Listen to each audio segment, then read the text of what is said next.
একটি বাদাম গাছের ডালে পূর্ণাঙ্গ ঘর এবং সুইমিং পুল বানিয়ে বিশ্বরেকর্ড সৃষ্টি করেছে থাইল্যান্ডের দুই যুবক, একজনের নাম কেইট আর একজনের নাম লাহান। প্রিয় দর্শক, আপনাদের জানি রাখি এই দুই ভাইয়ের কাছে অলসতা বলতে কোনো কথা নেই।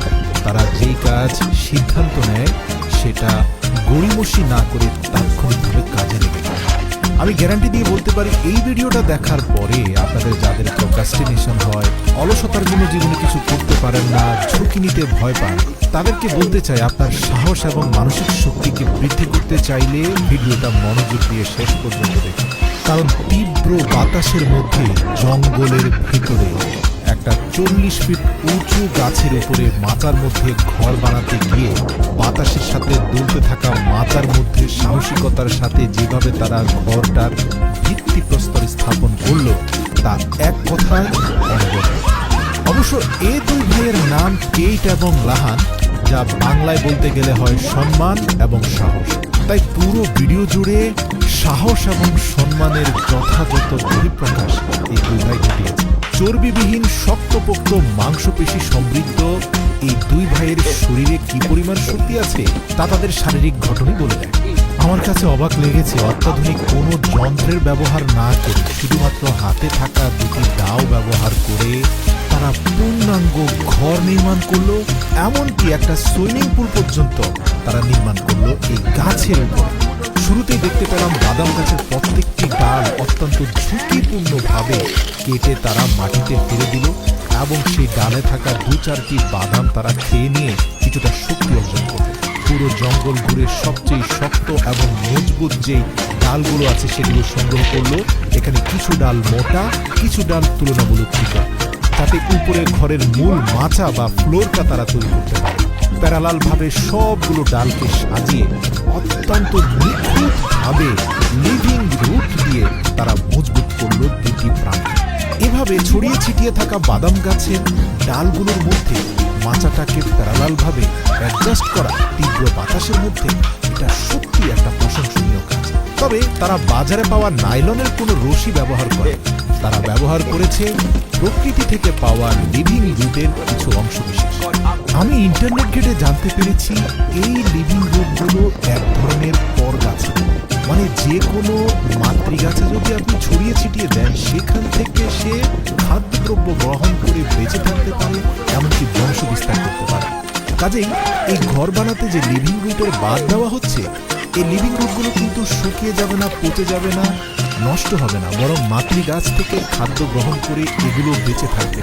কেইট এবং লাহান অত্যন্ত পরিশ্রমী। তারা মাত্র 1 সপ্তাহের মধ্যে সম্পূর্ণ ঘর এবং সুইমিং পুল নির্মাণ শেষ করতে চায়। তাই মাত্র 3য় দিনের মধ্যেই তারা মাচার উপরে ঘরের মূল ভিত্তিপ্রস্তর স্থাপন করল। ঘরের মূল কাঠামোর পিলারের সাথে প্রত্যেকটি গাছের ডাল লিভিং রুট দিয়ে বেঁধে মাত্র 3য় দিনের মধ্যে দোতলা ঘরের মূল কাঠামোকে দাঁড় করিয়ে ফেলল। প্রিয় দর্শক, আজ 5ম দিনের কাজের শুরু হয়েছে। শুরুতেই তারা সুন্দরী গোলপাতা দিয়ে দোতলা ঘরের দুই পাশে প্রাকৃতিক চাল তৈরি করে মধ্যখানে মোটা করে গোলপাতা বেঁধে দিল, যাতে বৃষ্টি আসলে ঘরের ভিতরে পানি ঢুকতে না পারে। মজার ব্যাপার, দেয়াল হিসাবে তারা ব্যবহার করলো জঙ্গল থেকে খুঁজে পাওয়া হেভি বাঁশ এবং এই বাঁশগুলোকে লাগানোর জন্য স্ক্রুর মতো করে ছিদ্র করে সেখানে ছোট বাঁশের কঞ্চি দিয়ে মূল কাঠামোর সাথে অ্যাডজাস্ট করা হয়েছে। মানে প্রত্যেকটা কাজই ন্যাচারাল। এখানে কোনো তার কাটা বা পিন ব্যবহার করা হয়নি, এমনকি কোনো লোহার স্ক্রু ব্যবহার করা হয়নি। 4র্থ দিনের বিকেল গড়াতে গড়াতে দেখা গেল বাদাম গাছগুলোর ডালে ডালে ছোট ছোট শাখা গজাচ্ছে। কেইট এবং লাহান মূল ঘরের 90% কাজও ইতিমধ্যে শেষ করে ফেলেছে। দীর্ঘ 4 দিন আকাশ মেঘলা হলেও বৃষ্টি কিন্তু হয়নি। মজার ব্যাপার, আজ কাজ শেষ হওয়ার কয়েক মিনিট পূর্বে তীব্র বৃষ্টি নামে। তারপরেও হাতের কাজ শেষ দিয়ে নিজেদের নির্মাণ করা ঘরের ভেতরে বৃষ্টির সময় আশ্রয় নিল কেইট এবং লাহান। টানা 5 দিনের হাড় খাটুনি কেইট এবং লাহানকে বিন্দু মাত্র মানসিকভাবে দুর্বল করতে পারেনি। আর তাই তো 6ষ্ঠ দিনের শুরুতে সুইমিং পুলের মূল ভিত্তিপ্রস্তর হিসাবে তারা 4টি শক্তপোক্ত জঙ্গলের গাছ স্থাপন করল এবং নিচে শক্ত পাথর দিল, কেননা এই 4টি গাছের মাচার উপরে তৈরি হতে যাচ্ছে তাদের ছোট সুইমিং পুল। তাই কোনোভাবে যেন ভারী সুইমিং পুলের ওয়েট নিতে সমস্যা না হয়, তাই গাছগুলোর নিচে পাথর গুঁজে দিল।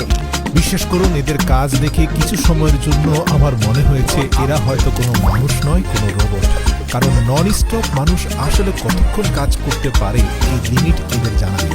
আর তাই তো ষষ্ঠ এবং সপ্তম দিনের শেষ পর্যায়ে এসে আমরা দেখতে পেলাম পুরো সুইমিং পুলের কাঠামো শেষ দিয়ে এর ভিতরে সিমেন্ট এবং বালির আস্তর দেওয়া শুরু করলো কেট এবং লাহান।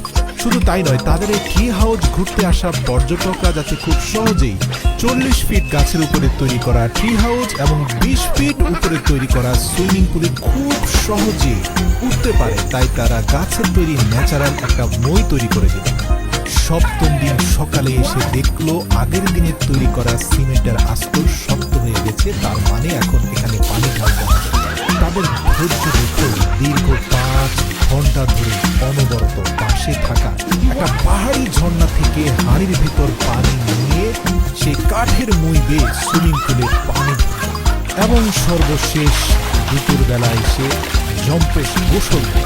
দীর্ঘ 7 দিনের অক্লান্ত পরিশ্রমে তৈরি হওয়া তাদের ট্রি হাউস এবং সুইমিং পুল প্রজেক্ট সফল হওয়ায় সেলিব্রেশন হিসাবে পাহাড়ি ঝর্ণার নিচে তৈরি হওয়া লেক থেকে দুটি মাগুর মাছ ধরে তাকে বারবিকিউ করল এবং সেই সুইমিং পুলের গোসল শেষ দিন ট্রি হাউসে উঠে সেই মাগুর মাছ খেয়ে তাদের সেলিব্রেশন সম্পন্ন।